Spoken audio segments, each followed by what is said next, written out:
Hi, everyone, and welcome to the Genetics Podcast. I'm really excited to be here today with Julia Taravella, who's the Executive Director of the Rare Trait Hope Fund. And Julia, you established the Rare Trait Hope Fund due to your family's very personal experience with an ultra-rare disease. And from my perspective, you've really significantly moved the needle towards developing a gene therapy. I would love if you could just talk us through the origin of how you decided to change from a career in an entirely different field and dedicate what seems like it's been a very productive couple of years of your life to making a really important difference. We're going to talk today about the ultra rare and rare disease drug development process from a very different perspective rather than from a biotech or pharma perspective, from a nonprofit and ultimately parents' perspective of taking this mission on personally. So welcome, and I'd love if we could just start with that origin story. Oh, thank you. Thank you so much. Thank you for having me. It's an exciting time for us now in the development of our nonprofit and all about the drug that we've been trying to bring to the clinical trial and hopefully eventually to the market. Our story started a long time ago. And it's not only the development of the drug, it's also the beginning is actually the diagnosis of the people and children with ultra-rare diseases. I always noticed in that my son, Daniel, having some kind of developmental issue. They were not very well defined. And in the end, I actually call it, he has a non-dramatic disease. What it means that I don't bring him to emergency room. I don't bring him to psychiatrist, psychologist, or anything like that. The dramatic medicine where they will say, okay, the child has seizures, the child have heart failure, and they can diagnose the disease. It's a slow progressing developmental disorder. So I remember my first thought came something that was not right whenever he was about 10 months old. Me and my friend, we had kids within week difference, and her son was a week older than mine. And then we met one time whenever the kids were 10 months old, and her son was like sitting, crawling, and doing all kinds of whatever 10-year-olds do before starting to walk. And my son just barely was sitting down. So it was, and okay. And everybody, I remember I talked to the pediatrician about that, and he dismissed that, saying, okay, it's the slow development. Yeah. Yes, it is slow development. And that's how it happened through years. He stopped talking. Well, not stopped talking. He kind of had the spurs of conversation, and then it slowed down in about 2.5 years old. So, and it's the doctor always said it's normal because it was the low range of normalcy. But almost in everything else, it was like that. It's all speech, talk, walk, kind of stuff like that. But when my next child, also another son, was born 5 years later, whenever he was 6 months old, I kind of noticed exactly the same behavior. So, and I started searching for whatever it is. And I mean, he had tons of diagnoses from, ADHD, auditory processing disorder, or all those learning development profiles problems. But nothing came up on that. And by the time my oldest son was, I would say like 15, 16 years old. So think about it. It's like this thing is like whole life. Wow. And putting the pressure on the parents, on their close relatives, knowing that something wrong with the child, but you cannot figure it out what it is. And my poor oldest son, because the way his presentation is a little bit worse than the younger one. And maybe because I put the younger one in all of those development classes, at 6 months old when I noticed that. My oldest son, we did so many tests on him. Probably in a year, they would draw like hundreds of vials of blood trying to figure out all kinds of tests. But muscle biopsy, whole body x-rays, and all kinds of testing like this type of testing, like very invasive testing. Like they drew spine fluid several times, but nothing worked. So by the time he was 15, the doctors are saying like, look, you need to stop.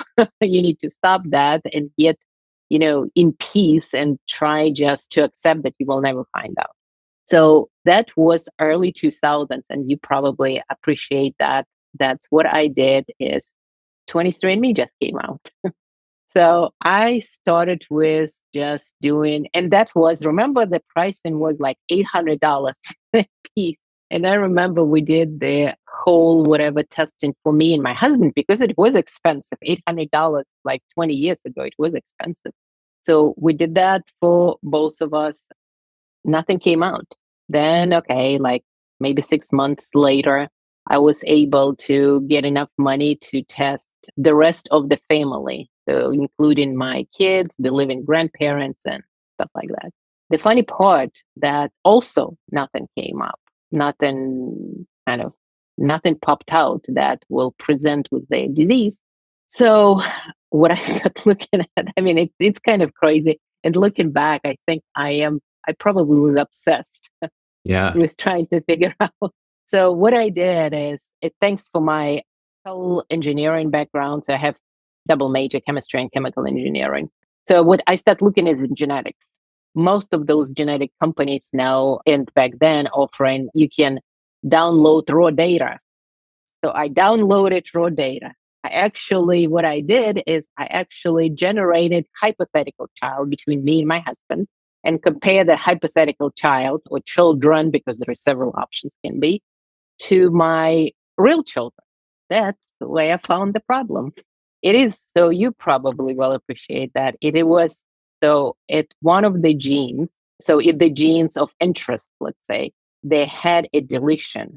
And so that's when you read that, so that's how you can figure it out. So I guess I was lucky. So finally I was lucky like 16 years after. It's incredible. So effectively, you made your own diagnosis. Did you then take it to that same doctor who said you should stop looking, or who did you? Yeah, I took to all of the doctors. So when I got the diagnosis, the kid but it's like the crazy parent doing that. So I had to actually prove. But then I went back to the doctors. I said that I want to test specifically that disease. Because all of those testings that was done for 15 years for my kids actually did not do whole exome sequencing, which was extremely expensive at that time, a whole genome for that extent. They were testing for one specific disease or for the panels or for this and that. And that was the problem because we never could figure it. I mean, there are 7,000, 10,000 rare diseases. You cannot get the panels for those 10,000 rare diseases. And AGU still almost in none of the panels. Well, so and maybe for the that's benefit as well, Mhm. it's incredibly rare. There are probably a couple hundred individuals around the world diagnosed. But one of the things I wanted to point out that I thought was an interesting, maybe a call out for the importance of sequencing people in diverse databases in parts of the world is I think AGU is one of the examples of what you call Finnish heritage disease, right? So it's much more common in Finland, for example, because of the founder effect of the population. And so I guess there was some things known about the disease because of work done in Finland, right? But it's much, much rarer in other parts of the world. So like you mentioned, not commonly analyzed on panels. Is that right? The interesting part is, and I think that's actually represented to a lots of rare diseases, what I see now. What like publications said that it is indeed, and I fully agree, it is Finnish heritage disease. It is actually one of the most common rare diseases in Finland, but it is published that way. Now that we're researching more and more, we found in several populations that actually has a lot more prevalence than Finnish, but it's not published because we don't know so much about those ultra rare diseases. We're taking it. And that's why I remember actually. So finally, my kids got the final diagnosis from the doctor because AGU, that's, I guess I didn't say that, what they finally have is the disease that's called aspartylglucosaminuria. For short, we'll call it AGU for the sake of everybody. It is lysosomal storage disorder. And indeed, it was always called Finnish heritage disease. And I remember testing my kids on that for in like 2008. And the results came back false negative. And the biggest reason for that false negative results is because nobody was testing that in the United States. So they didn't have the standard for the testing. It is urine testing.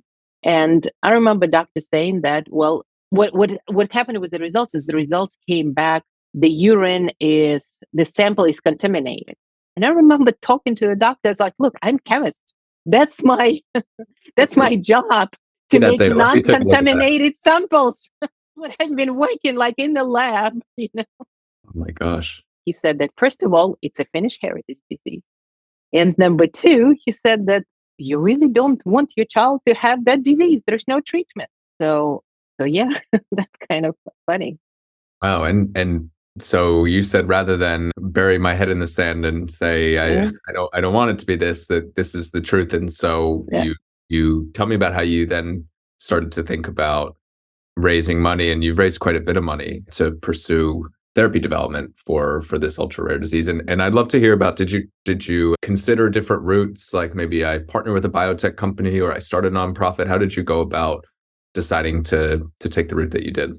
So once we kind of got over our grieving and depression, because it's really hits your heart when you realize that your children have fatal disease. I mean, no parent want to hear that.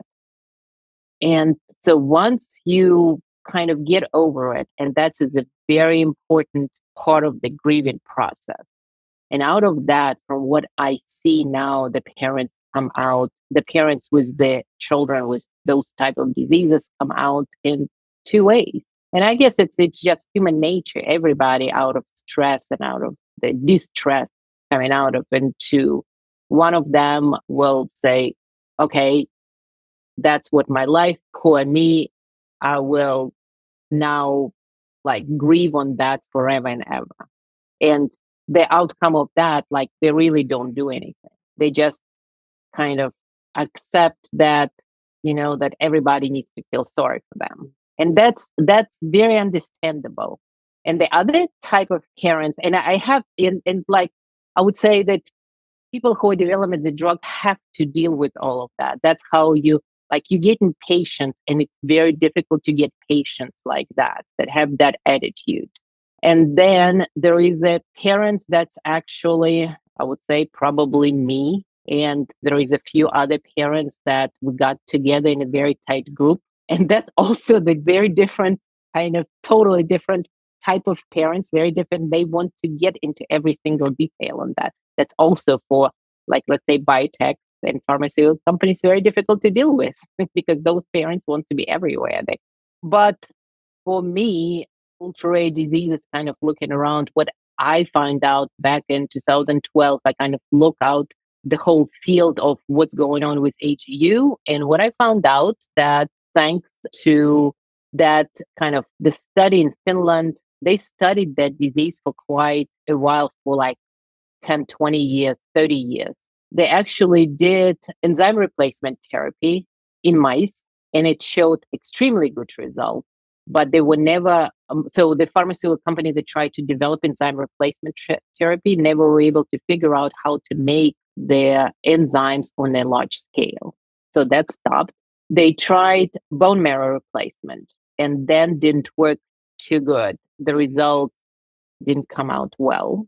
They tried actually gene therapy, and before 2000, and results also came out in mice. The results also came out pretty well, but at that time they tried adenovirus, and they stopped it because of lack of funding. So by 2000, most of the research stopped completely. Going to Finland was like my first thing to go, trying to figure out what's going on there. So we went with everybody, like with the kids. And at the same time, the Finnish doctor who did a lot of work, Dr.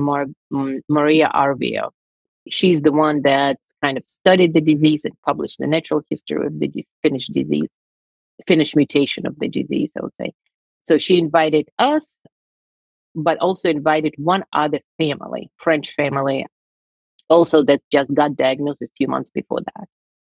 And that probably was the first ally for the development that I met. One of the things is that when we went over there, they approach, because they studied the disease so much, so they approach to the disease, we'll get the diagnosis for you prenatally, so you will not have any more children. Or if you are interested, you can have abortion or something like that. But we will help you with the child, taking care of child. So there is a social, I would say that, like, help put in place in Finland to help in with raising the children with AGU or with those kind of dramatic diseases, developmental diseases, neurological diseases. But and I remember sitting with their French family, we sitting in a restaurant just to get to know each other and talk. And I was like, I'm not ready just to give up and rely on social security system for my children for the rest of their lives. It's like, I want to do something. And they was like, yeah, we'll be with you. Just tell us what to do.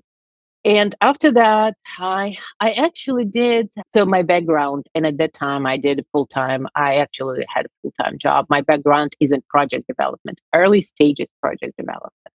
So I've been doing that. First, I worked in the consultant company, and then I worked at the large oil production company. But the approach to the project development was always the same, almost in every company that I worked with in a consultant, and then through the partnership with my employee. So the way how I approach that is exactly the same. First of all, and that's very interesting point, is never put two eggs in one basket. Oh, you never put what is called Your eggs in one basket. Yeah. yeah. So what I did is I actually had a small gathering for within like 2 months. I had small gathering of the experts in project development and AGU. We had the meeting in Germany, and I just wanted to brainstorm what therapies are possible for AGU based on the past experience. I didn't want just to actually focus on only one therapy. What if it will fail? What if it will get delayed? So I really wanted to get help for my kids. So what we did is we went through all of the possible routes for gene therapy. I mean, for genetic diseases. There's not too many of them, actually. Probably 10 most, Right. A dozen or so. Yeah. That you can. Yeah, like exactly. I mean, it's some type of gene therapy. I mean, it's some types of gene and cell therapies, variations of that, because everything else that you do, it's not actually as a cure. It's just the treatment of the symptoms. So what we went through, I remember we talked about bone replacement therapy, gene therapy, enzyme replacement therapy, and something interesting that came up that's called chaperone, a small molecule therapy. So, and as a result of that meeting, my going to that meeting was, we need to pick up two therapies. I don't want to focus only one. As a result of that meeting, what we came up is we choose two therapies, and one of them was small molecule therapy, and another one was gene therapy. And that's one of the things. Now looking back, I think it's the big differentiations between, let's say, parent foundations that trying to find the cure for their children versus a pharmaceutical company that trying to find a specific treatment or cure for the disease. You almost never see pharmaceutical company that do this and that for the same disease. But to me, it's like, I think it's actually a pretty good approach for ultra rare diseases, because you really don't know what will happen. Yes, that's right. And what have you found? I mean, what do the early signals suggest? Are both routes potential? Have you learned more about one compared to the other? Of course. So once we identified the path forward, what I did is I literally kind of gathered the people around the world who are willing to work with me. So kind of long story short, the researcher she did marvelous job. She developed small molecule therapy, and luckily, so my children had deletion on one side, and you really cannot do small molecule therapy on the large pieces of gene deletion. But the other one was mutation, like standard mutation, and that's what she focused and she worked on with. And she actually found the small molecule, the drug for that probably within like a year to year and a half, something like that, extremely fast. And my goal for those small molecules, and I remember, and there's also lots of talks right now with specifically with pharmaceutical company whose goal is to make money on that. So I remember when we talked about our approach to trying to find the drug or small molecule for different mutations is actually we were going to do the drug screen panels in Harvard. That was one of our kind of workings.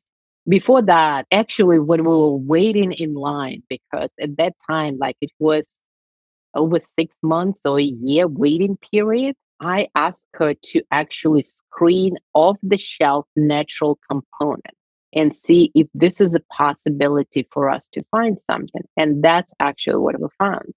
What we found is, so it's not only found for my kid's mutation, but it's found for like 4 or 5 other mutations. So what she found out is there is a natural compounds exist that's off the shelf. That's the safety data exists that I can buy it almost right away. I went with all of the work that she did to the geneticist. A geneticist looked at that and she said that, okay, we can start them on that. That's not a problem, and we will do the test on their kind of just the metabolic disease test. And that's what, so I remember, I think 2 years after diagnosis, my kids already was taking the small molecule. So, and another drug also off the shelf is given to, actually is following the clinical trial protocol in Finland because it's a Finnish mutation. So there's more children with that. I think there is in that clinical trial, and they're about to actually finalize the clinical trial. I think it's 4 years, which is actually pretty good results and lots of learnings from that we will be using in our. So tell me about That's the drive to do a gene therapy in addition, because it sounds like the small molecule is quite a bit of promise there, but maybe it does not work for everybody. Of course, it doesn't work for everybody. It works is probably out of the patient population wise, it works only less than 50%. I mean, it works on Finnish mutation. That's why there is a big part of that. But for everybody else, it's less. It's probably only 20% of population. So what the other thing is, I mean, we were hoping bring gene therapy. I found the researchers that will be doing gene therapy. We started the funding. We bought the mice.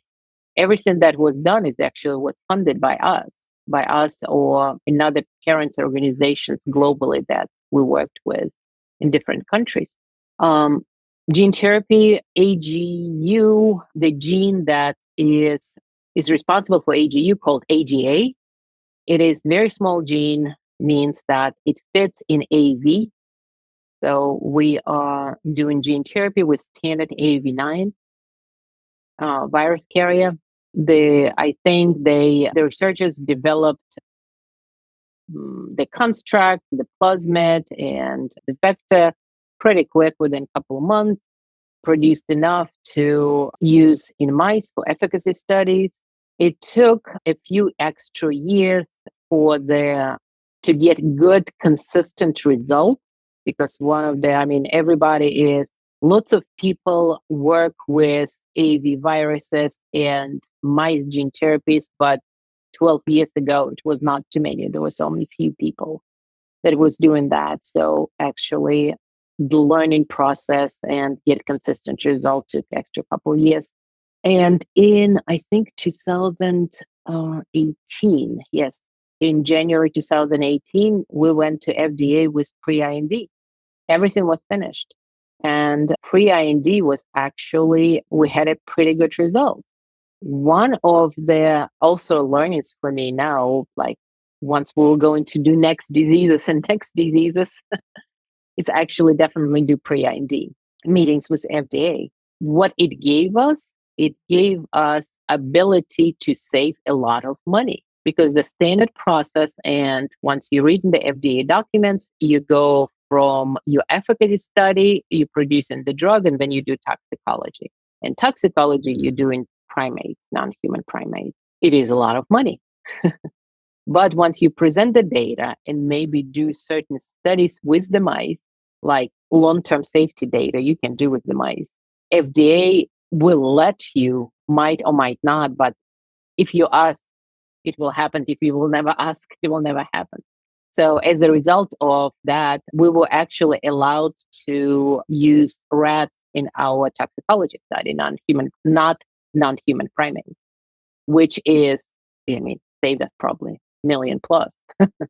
What else did you learn from that process? Sounds like you're going to apply, and I'm interested to hear what other disease you think about applying it to as well, because it sounds like you're not stopping with AGU. Yeah. So we had the meeting in January 2018, and right after that, we got an interest from pharmaceutical company. And pharmaceutical, just like you're saying, a pharmaceutical company came along and signed their license agreement to bring the gene therapy into clinical trial. And at that time, actually, their timeline was to start clinical trial probably 2020, 2021, something like very fast. Of course, you want to bring that, but after 3 years of kind of looking at the data and going back and studying natural history study and kind of reevaluating everything, looking for patients, the pharmaceutical company decided to drop the disease. So you probably know it very well. It was like 21, 22. There was several pharmaceutical companies that once the economic downfall hits, Yes. lots of company cuts down the development. And I remember in my professional times, we did that lots of times. We always we always were looking for low hanging fruit. And those rare diseases are extremely low hanging fruit. So once it is any kind of economic distress, the rare diseases will be the first one to cut off, will be the first one to drop. And I think it's a good thing for the rare disease. On one side, on a good times, when pharmaceutical company taking on rare disease, it's not their highest priority. So in good times, the pharmaceutical company will do the development of rare diseases, but they will, and I'm talking about larger pharmaceutical company that has a bigger development. Their priority is on that large profitable development. Rare diseases, if it will break even and give some extra money, that's good. It's never a huge profitable development. I'm talking about ultra rare disease, by the way, which is the majority, like whatever it is, 90% of the rare diseases are ultra rare diseases. So in the good economic times, the pharmaceutical company is progressing it, but progressing it slow. And then they will drop it. They will be the first one to drop. To me, is if the group of parents or group of, let's say, entrepreneurs that want to develop that on for profit basis, but want to focus only for ultra rare disease, it's very good for them to work on. You can get, just like you're saying, that there is a lot of benefits by developing those ultra rare diseases, which will come at the later stage in the development. You usually know that.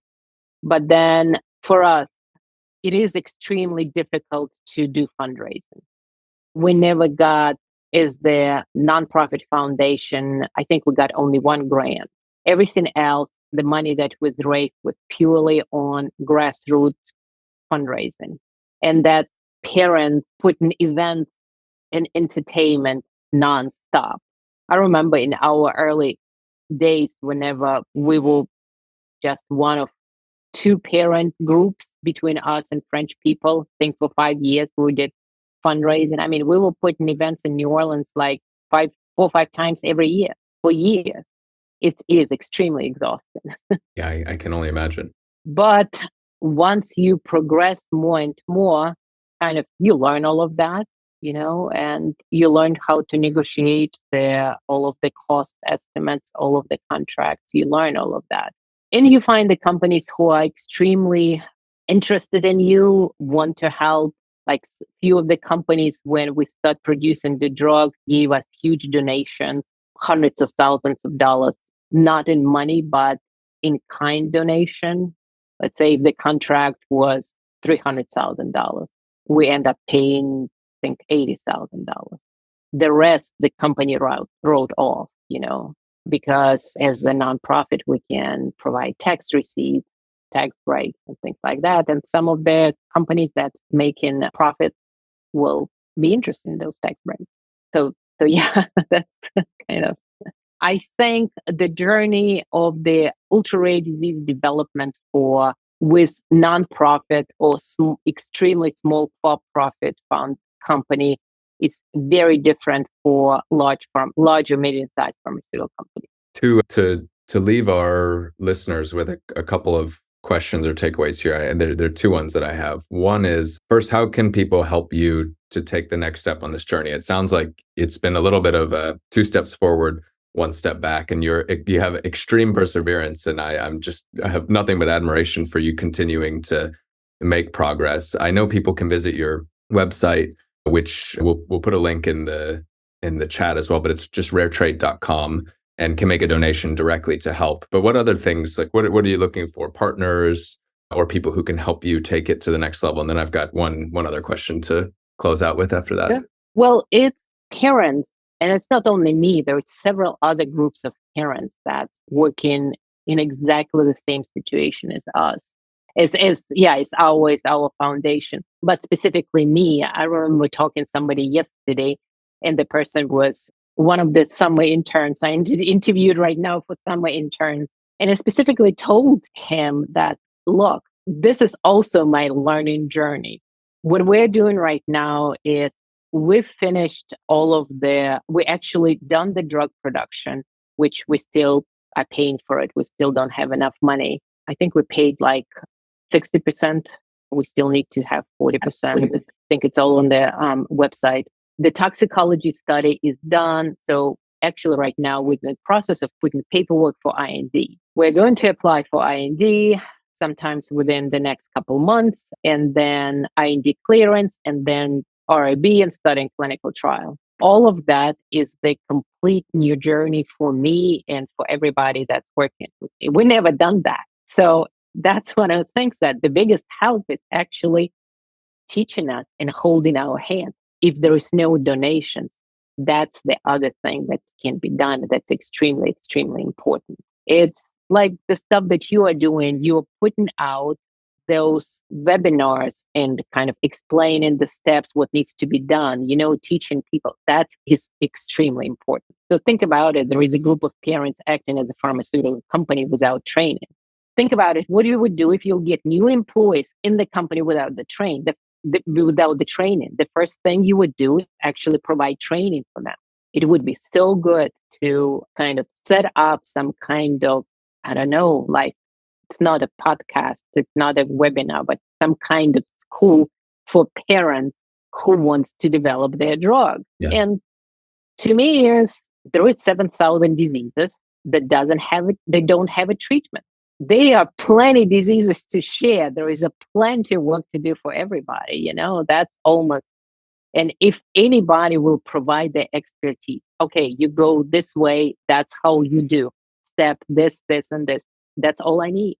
I might be able to help you. There's a group that, if you're not connected with them already, I'll share right now because I think they do incredible work. They're based in my backyard here in Cambridge, UK, but it's a nonprofit called Beacon. It's Beacon for Rare Diseases, and the website is rarebeacon.org. And what they do that is really different and incredible is they're a nonprofit that is focused around solving this problem. to help nonprofits, family founded rare disease charities to go on that journey from early discovery, we've just got a diagnosis and we don't know where to start, all the way through to, I think, where you are now and designing clinical trials, submitting. So I'll connect you with them directly, but I think they're an amazing charity. That my second question was actually going to be, what advice do you have for families that are maybe early on in this journey and thinking about starting a nonprofit, or they've already started one, or they're part of one and they're trying to do what you've done and make a difference and get this further along, just so it's de-risked for someone to come along, I think, and help you take that final step, which ultimately you want to get this to patients around the world. But yeah, what advice would you have for someone who's in that position maybe 4 or 5 years earlier than where you are today? I think the best advice that I was given, that I want to kind of share, was given to my math teacher at school. And she usually always would say, if you want to solve a problem, if you don't know what to do, do something. And that's the biggest differentiator I've seen within parents groups that achieve something. It's the groups that actually do something. And it doesn't matter. You will make mistakes. It doesn't matter. You will make mistake. You will go over it, but you will learn from that mistake. And yeah, but if you don't do something, if you would feel that there is nothing, like lots of people, I don't know that, there's lots of, I don't know how to do that. I don't know where to start. Start somewhere. Start reading, there's lots of basic information out there. But also, like you're saying, that I didn't know about those, but I also don't know a lot about nonprofit kind of outside US. But yeah, that's great. That's great. That's the resource. But like in the United States, there are several other kind of organizations that provide initial help, initial. But yeah, just go out, meet people, and try to figure out what is your comfortable space.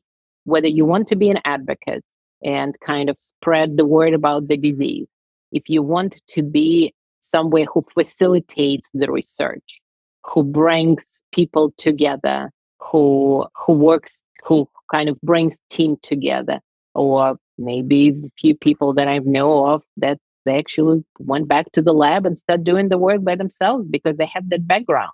Yes. But to me, it's like there is a space. There is so much space for everybody in individualized medicine. Yes. It's not even funny.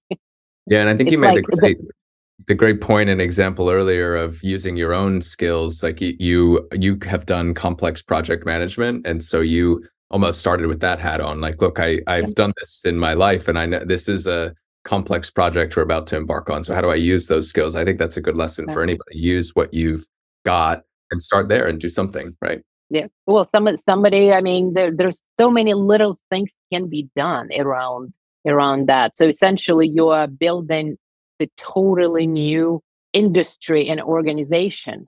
There is like nobody in the world right now figure out how to develop treatments for ultra rare diseases. Everybody's out there trying to figure out their economic models, their funding models, like governments, NIH in the United States, like in Europe, and everybody's trying to help you. So it's like, but nobody knows how to solve that.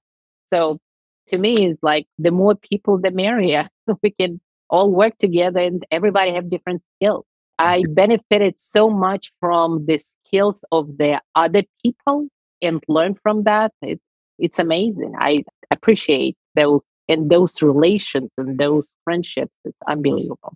Well, thank you for taking the time to do this, but also for dedicating so much of your life to this incredibly important cause. I think you've taught everybody who listened something today about the power of perseverance and also what one person or group of motivated people can do to make a difference. So thank you. Thank you. Thank you. And as always, thanks everyone for listening to the podcast. If you have any feedback, you can reach us anytime. And we always appreciate you sharing the podcast with a friend or leaving us a review on your favorite podcast player if you enjoyed it. So thanks again, and we'll see you next time.